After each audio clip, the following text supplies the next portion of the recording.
وہ پشتون اور بلوچ قبائل جو ڈیورنڈ لائن کے آس پاس آباد ہیں، انہیں اس خطے میں برطانوی افواج کے لیے بنائی جانے والی 150 سال پرانی چھاؤنیوں، سرحد کے ساتھ ساتھ تعمیر شدہ پکے مورچوں، یہاں تک کہ فوجی تربیت کے لیے بہترین اداروں کے قیام سے بخوبی اندازہ ہے کہ برطانیہ نے یہ تمام اہتمام روس سے مقابلے کے لیے کیا تھا۔ برِ صغیر پر تاج برطانیہ کی مکمل عملداری ابھی قائم نہیں ہوئی تھی اور ایسٹ انڈیا کمپنی ہی ہندوستان برطانوی مفادات کا تحفظ کیا کرتی تھی۔ زار روس اس وقت سے بحر اسود تک رسائی حاصل کر کے یا بحیرہ عرب کی بندرگاہوں پر قبضے کے ذریعے گرم پانیوں تک پہنچنے کے خواب دیکھ رہا تھا۔ برطانیہ نے اس خواب کی تکمیل کا راستہ روکنے کے لیے ہندوستان کی مغربی سمت پہل کی اور جولائی 1839 میں افغانستان پر حملہ کر دیا۔ 1.5 سالہ جنگ کے بعد اکتوبر 1842 میں برطانیہ کو بدترین شکست ہوئی، جس کا مشہور واقعہ کابل میں الفنسٹن کمپنی کے 20,000 برطانوی سپاہیوں کا قتل تھا۔ برطانیہ نے اپنی ہزیمت مٹانے اور روس کو باسفورس کے ساحلوں تک پہنچنے سے روکنے کے لیے کرائمیا کا محاذ کھولا تھا۔ یہاں معاملہ مختلف ہوا اور کرائمیا میں برطانیہ جیت گیا، جس کے بعد برطانیہ نے ایک بار پھر 1878 میں افغانستان پر حملہ کر دیا، لیکن اس بار بھی اسے ناکامی کا منہ دیکھنا پڑا۔ اب دونوں طاقتوں میں سکون آ گیا اور پہلی جنگ عظیم شروع ہو گئی۔ اس دفعہ روس کو برطانیہ اور فرانس نے اپنے ساتھ ایک عسکری رومانس میں پھنسا لیا، جس کے تحت اس سے ایک وعدہ کیا گیا کہ جنگ جیتنے کے بعد بحر اسود کی اجارہ داری روس کو دے دی جائے گی، باسفورس اس کے زیر نگیں ہوگا اور استنبول پر اس کا پرچم لہرائے گا۔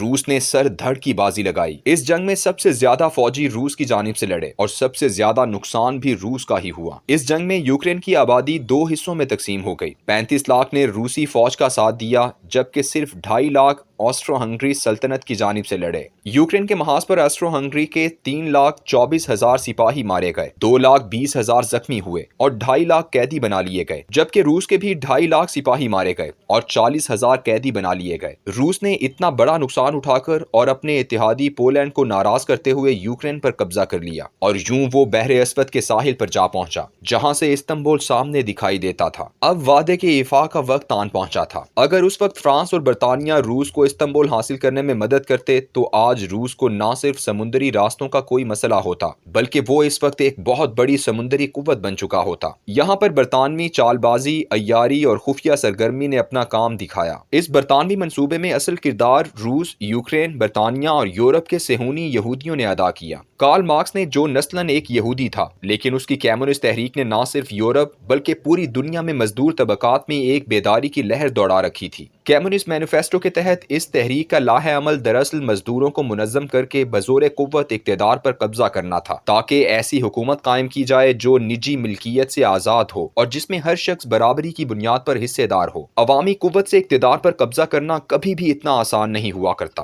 یہ اسی صورت ممکن ہوتا ہے اگر باغیوں کو اسلحہ، پناہ گاہیں اور بہت حد تک کسی بیرونی فوج یا حکومت کی مدد حاصل ہو۔ ادھر زار روس کے ساتھ وعدے کے ایفا کا وقت قریب آیا اور ادھر برطانیہ نے خفیہ طور پر روس اور یوکرین کے یہودیوں کو بالشویک انقلاب کا ہر رول دستہ بننے کو کہا۔ روس کے یہودیوں کے ساتھ فرانس، جرمنی، آسٹریا اور دیگر ممالک کے صہیونی بھی مل گئے۔ اس ساری کارروائی کی خفیہ سربراہی MI6 کے ذمہ تھی۔ ایسا کرنے کے انعام میں برطانیہ ایک خفیہ معاہدے کے تحت یہودیوں کو اسرائیل میں آباد کرنے کا وعدہ کر چکا تھا۔ لینن اور ٹراسکی کے انقلابیوں کا عملاً ساتھ روس کے یہودیوں نے دیا اور فرانس اور برطانیہ نے اپنی افواج کے دستوں کو محاذ جنگ سے نکال کر کمیونسٹ انقلابیوں کے بحروپ میں وہاں بھیج دیا، جس کے نتیجے میں اکتوبر 1917 میں کمیونسٹ انقلاب پوری قوت سے برپا ہوا اور زار روس کی حکومت ختم کر دی گئی۔ اس کے پورے خاندان کو انتہائی بہیمانہ طریقے سے قتل کر دیا گیا۔ ہر وہ روسی سرمایہ دار جو بحر اسود کے ذریعے تجارت کا خواب دیکھ سکتا تھا، اس سے دولت اور وسائل چھین لیے گئے۔ کمیونسٹ انقلاب آیا تو اس نے سب سے پہلے یہ اعلان کیا کہ جنگ صرف اور صرف کمیونسٹ انقلاب کے لیے ہونی چاہیے اور موجودہ جنگ چونکہ بادشاہتوں کی جنگ ہے، اس لیے روس اس جنگ سے نکلنے کا اعلان کرتا ہے۔ اب استنبول کو روس کے حوالے کرنے کا وعدہ یاد دلانے والا حکمران ہی باقی نہ رہا۔ پیچھے رہ گئے آرتھوڈوکس چرچ کے وہ پادری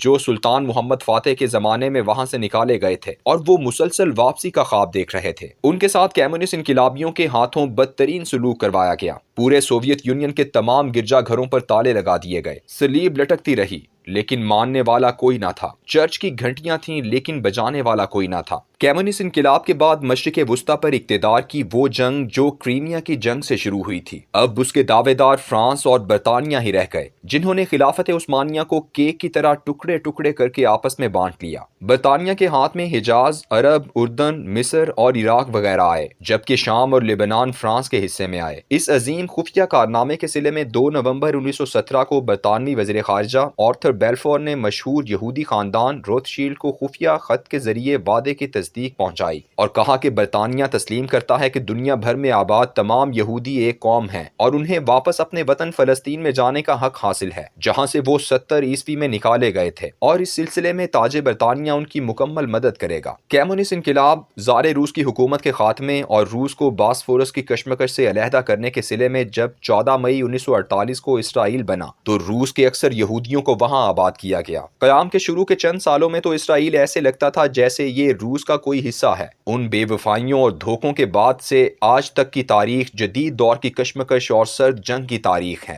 روس جب تک اپنی کمیونزم کے نفاذ میں مگن رہا اسے بالکل نہیں چھیڑا گیا، لیکن جیسے ہی کمیونسٹ روس نے بھی پیٹر دی گریٹ کی طرح گرم پانیوں کا خواب دیکھنا شروع کیا اور بحر اسود یا بحیرہ عرب کے گرم پانیوں تک پہنچنے کے لیے 1979 میں افغانستان میں افواج داخل کیں، تو برطانیہ نے اپنے اتحادیوں کو اپنا وہ وعدہ یاد دلایا کہ جو اس نے گندمک معاہدہ کرتے ہوئے پس پردہ روس اور دیگر اتحادیوں سے لیا تھا، جس کے نتیجے میں افغانستان ایک آزاد خود مختار ریاست بنا دی گئی تھی۔ اعلان یہ تھا کہ اگر روس نے دریائے ایمو عبور کیا تو پھر جنگ چھڑ جائے گی۔ روس نے دریائے ایمو دسمبر 1979 میں عبور کیا اور پوری دنیا اس پر ٹوٹ پڑی اور اسے ایسی شکست دی کہ اس کے حصے بکھرے ہو گئے۔ یوکرین کی تازہ 2022 کی جنگ کے دوران روس میں آج وہی 40 پرانے زخم ہرے ہو چکے ہیں، اور ہر خاص و عام میں صرف ایک ہی تصور شدید گہرا ہے، ایک ہی نعرہ گونجتا ہے کہ جب تک برطانیہ اس دنیا میں موجود ہے ہم روسی امن سے نہیں رہ سکتے۔